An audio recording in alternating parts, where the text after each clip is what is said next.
Hello everybody, John Jakielski here, Club de Esgrima Shativa. Today I'm going to talk about some Spanish fencing masters from the 19th century, from the same family. This is the Merelo family. First one I'm going to talk about, and the last one, Jaime Merelo y Casa de Munt. You can see that there.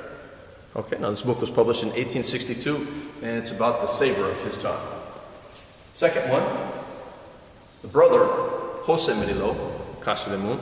This book was published in 1878. Okay?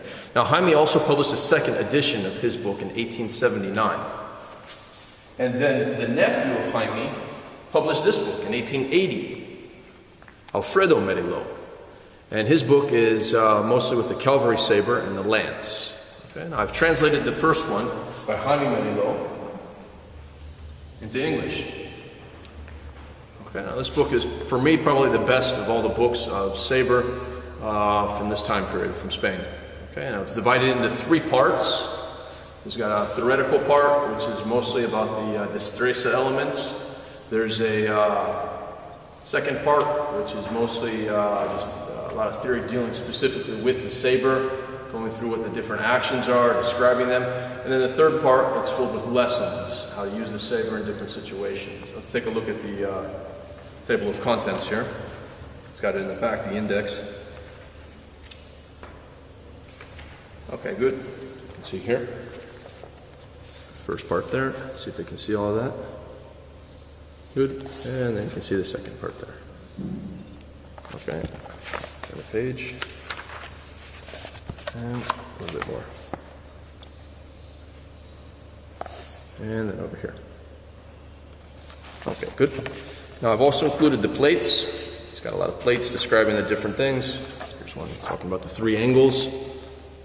The straight angle, or the obtuse angle, and the acute angle, and the different grades of strength of the saber. Okay. Now what makes this book so good is I really think this person was into combat. He's got a few things in here that lets us know that he knows how to get down with a saber. Let's take a look at the beginning part. He talks about bravery. Bravery, he says, is an indispensable quality in the combatant. He that lacks valor and serenity enough to face danger should not expose himself to the occasion of having to counteract said danger.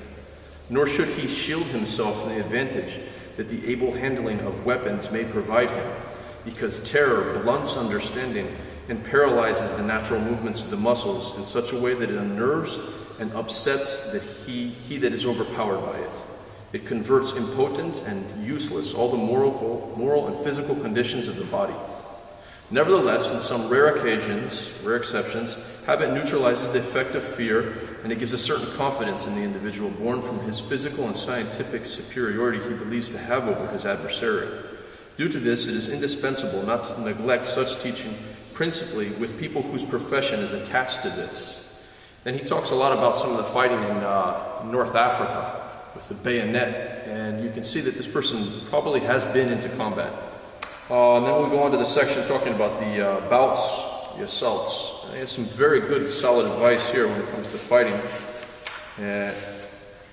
The first trials that are done, talking about the first bouts, the student ought to exercise them with intelligent persons. They can correct him in his defects and mistakes and let him practice the proposals with a little pause.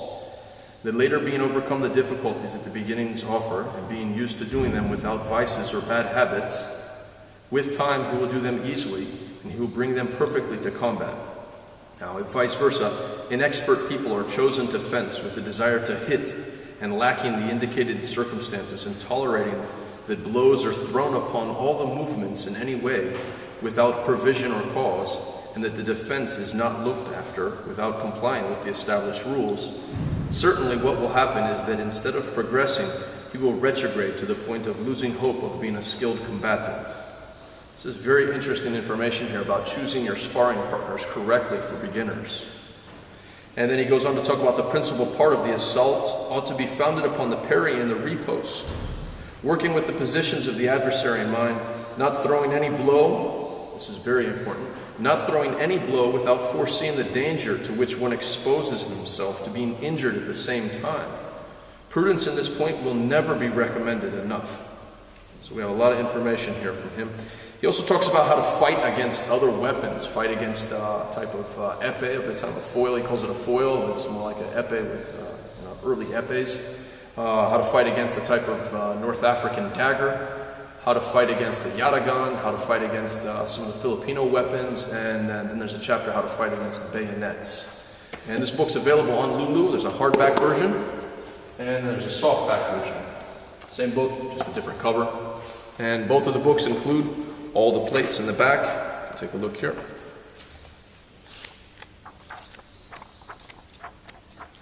Okay, with all the different positions. Okay, I hope you enjoyed that. See you next time.